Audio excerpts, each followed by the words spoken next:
Let's move to Laura Khan. She's in the Lebanese capital, Beirut.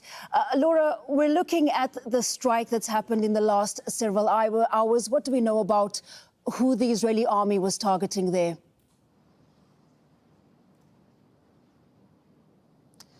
Well, this was a massive strike in the southern suburbs of Beirut. I can just tell you, I'm currently in the city centre in the heart of Beirut. This is about 7 kilometres south of here. It's an area that's been targeted time and time again.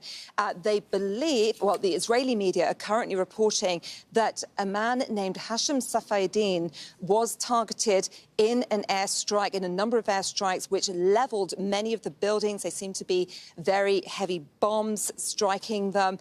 He was essentially going to be possibly next in line to be a leader. But just to roll back a few hours, we've seen around 20 airstrikes in and around Beirut in the last 24 hours. They have been striking the area pretty heavily.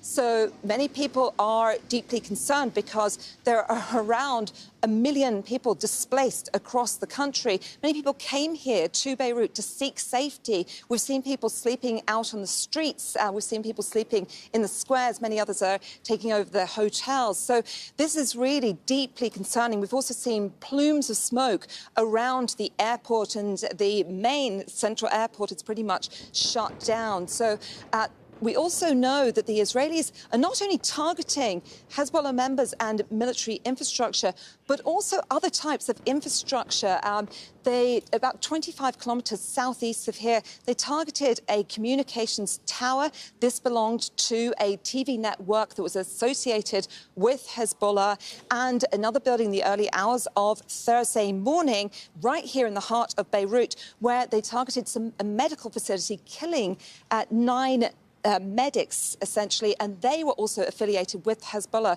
So they're really branching out in targeting not only Hezbollah members, but anyone associated with them.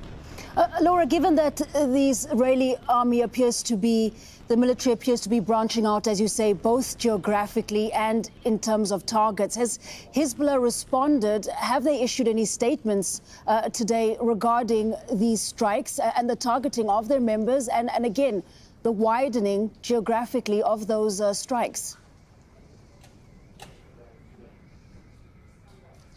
Hezbollah has so far said absolutely nothing.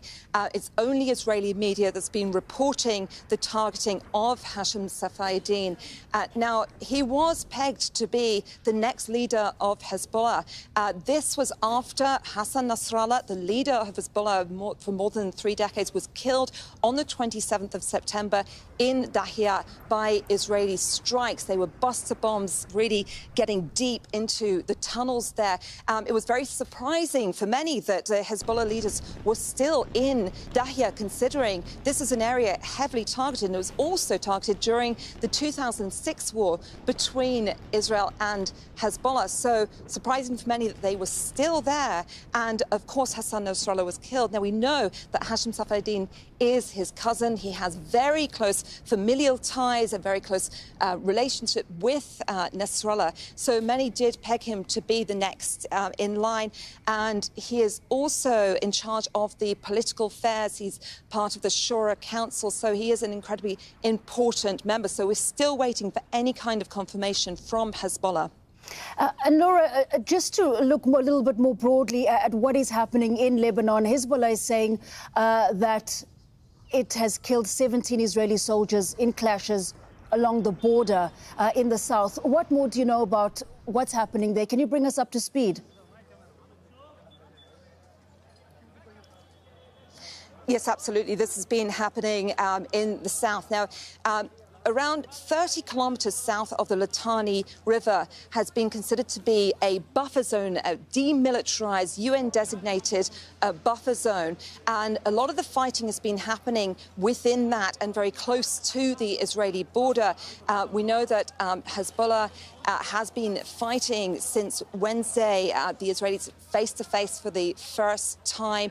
We know that there have been fatalities. Hezbollah hasn't yet stated how many fatalities they have had, but the Israelis have issued evacuation orders for people along those border areas, but also past the Litani River, far north of that, far north of this UN-designated demilitarized zone. So people are obviously incredibly scared, considering there's been more than 110 strikes by the Israelis across the country, specifically in the south. So we're seeing this big movement of people coming from the south. And one of the most disconcerting things is how many medics have been targeted in this. We're looking at 28 medics killed in the past 24 hours, 55 since the hostilities really heated up in the past couple of weeks. So the WHO, the World Health Organization, has issued a statement saying they're becoming incredibly concerned. And the local Lebanese representative has said that